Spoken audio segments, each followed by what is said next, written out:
Good morning. This is another little chat about Soviet-era vinyl, and I've had some things delivered in the last couple of days. I buy on Discogs, in addition to my occasional thrift store find that I've mentioned, and initially I was just looking worldwide at sellers. But after a while, honed in on Germany as one of the best places in terms of value for money and shipping costs. And I started using a seller on Discogs called Record Sale DE. And I bought some rock and pop from them. Everything arrived fine. It was nicely packaged and I was very happy with it. When I started to get into more classical music purchase, I looked a little further afield than Record Sale DE and found a couple of other German sellers on Discogs. And I took a chance on one. I'm not going to name them, unfortunately, but they have about 8,000 titles in their catalogue.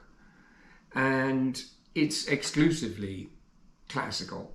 The descriptions are detailed, and since I've received 3 orders from them, I find to be extremely accurate. So I shall be more than happy to order again.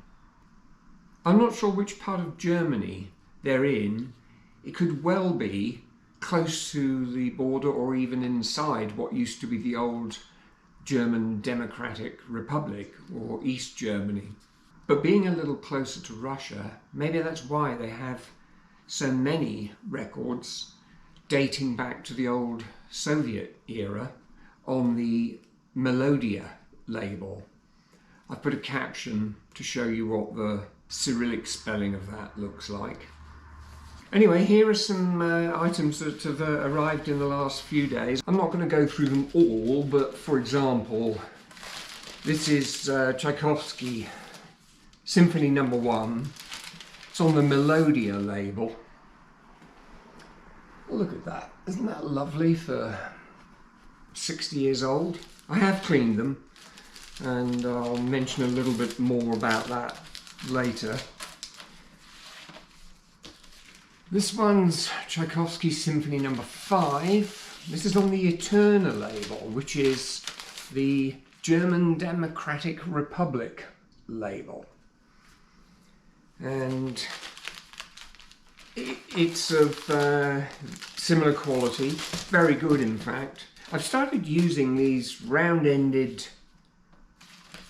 replacement inner sleeves because I was finding that the older album sleeves are not as generously sized, and a standard sized replacement inner sleeve just crumples as you try to fit it in. So additionally we have Shostakovich Symphony No. 9. I didn't replace this inner sleeve because it still has the original, which is lined. Now this one is on the Melodia Eterna label, which is actually the German Democratic Republic label, which released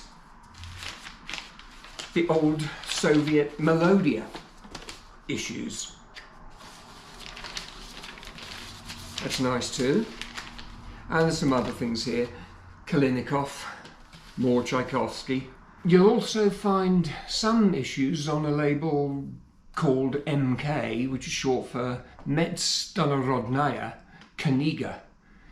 And that's originally the Russian International Book Company.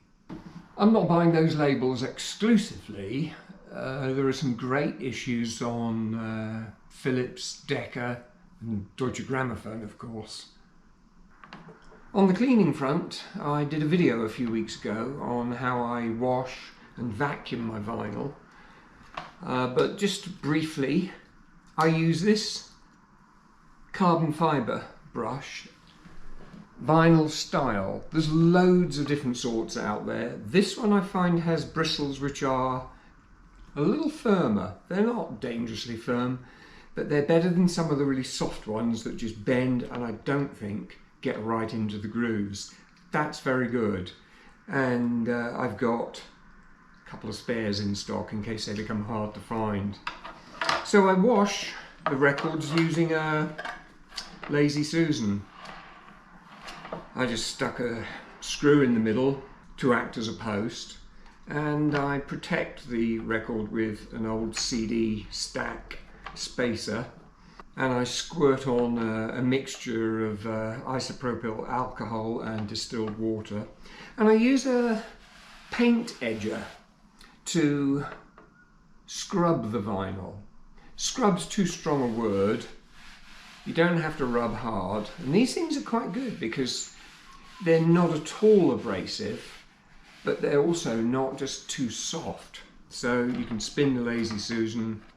I usually give them 3 or 4 full rotations, and then rinse it with distilled water, and I just use an ordinary foam brush to rinse the album.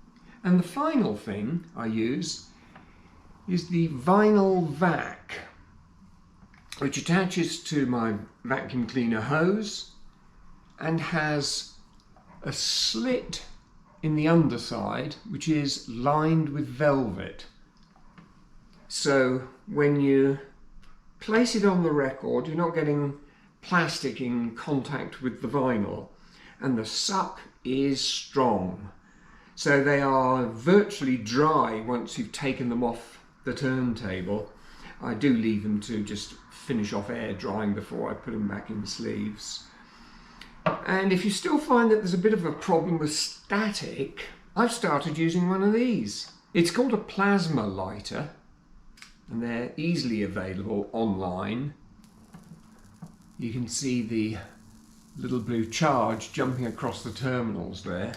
Well, apparently this is as good as the proprietary branded anti-static guns that are horribly overpriced at about 120 Canadian dollars, and this is supposed to do the same thing. So you hold it above your record and rotate it a couple of times, maybe a couple of inches above the surface of the record, and it may sound like snake oil, but I've definitely found there has been an improvement on some records which, despite double cleaning, still had clicks which weren't scratch related, and it's diminished those. I won't say it's removed them entirely, but it's diminished them. So that's my cleaning and general maintenance process. I mentioned recently about an unusual thrift store acquisition, which was a box set of vinyl, a treasury of the great symphonies issued by Deutsche Grammophon. And somebody asked me if I could produce the contents list. So here it is.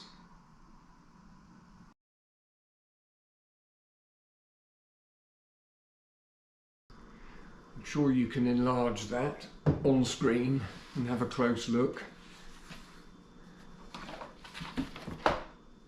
Well, that's all I have to say today about Soviet-era vinyl, but I'll mention some other recent purchases. These are on CD. Sibelius, Symphonies 1 to 7.